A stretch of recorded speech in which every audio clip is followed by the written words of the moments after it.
తమ్ముడు, చెల్లెమ్మ, అక్కయ్య, అన్నయ్య, అంకుల్, ఆంటీ, నా జీవితాలు we feel this is the end. మన జీవితాలు అనుకోవచ్చు ఆ సమాధిని మూసిన రాయి అది అంతమని మన జీవితాలు అనుకోవచ్చు. ఆ అంతము నా విశ్వాసానికి, అంతము నా ఆత్మీయ జీవితానికి అంతమని అనుకోవచ్చు.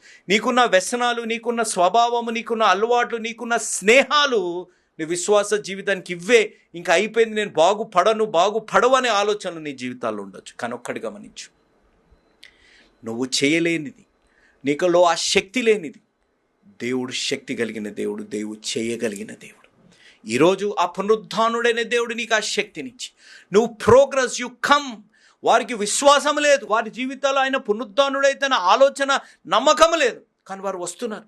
ఆ రాయి ఎలా అనే ఆలోచనతో నువ్వు వస్తున్నారు, కానీ వారు వస్తున్నారు. నువ్వు రా, నువ్వు ఆగకు, నువ్వు ముందుకు రా, నువ్వు ముందుకు కొనసాగు.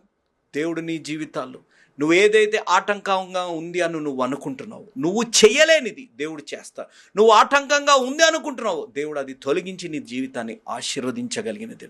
But they were progressing. వారు ముందుకు వస్తున్నారు. వారికి ఉన్న ప్రశ్నలలో ఉన్నా, వారికి ఉన్న అనుమానాలలో ఉన్నా వారు ముందుకు వస్తూ ఉన్నారు. దేవుడు ఆ స్త్రీలు చేయలేనిది దేవుడు చేసి చూపెట్టారు. ఈరోజు ఆ దేవుడు నువ్వు చేయలేనిది దేవుడు నీ జీవితాల్లో చేయాలని ఆశ కలిగి ఉన్నాడు. ఈరోజు నీ జీవితాల్లో ఏ హిండ్రెన్స్ ఉన్నా, ఏ రాయి అడ్డుగా ఉన్నా, నీకేదైతే అంతమైపోయింది ఇంకెందుకులే నా జీవితం అనే ఆలోచనలో నీ జీవితాల్లో ఉన్నా, దేవుడు ఈరోజు నీ జీవితాన్ని మార్చాలని ఆశ కలిగి ఉన్నాడు. అది మార్చగలిగిన దేవుడు, జీవం కలిగిన దేవుడు, పునరుద్ధానుడైన దేవుడు. ఆ పునరుద్ధాన శక్తితో నిన్ను దీవించాలని ఆశ కలిగి ఉన్నాడు. ఆ కార్యం నీ జీవితాల్లో జరగాలి అని అంటే ఇదే అనుకూల సమయం, ఇదే రక్షణ దినం.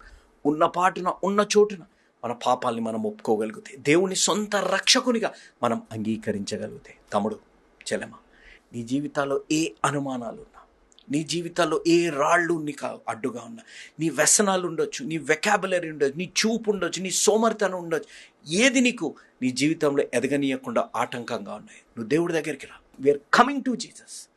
The stone which was the symbol of death was removed and God gave the eternal life. ఏ రాయి అయితే మరణానికి సూచనగా ఉందో, దేవుడు ఆ రాయిని తొలగించి నిత్య జీవాన్ని చూపెట్టాడు. ఆ దేవుడు ఈరోజు నీ జీవితాల్లో కూడా అలాంటి గొప్ప కార్యం చేయాలని ఆశ కలిగి ఉన్నాడు. ఆ కార్యం నీ జీవితాల్లో యేసు నామమున జరుగును గాక.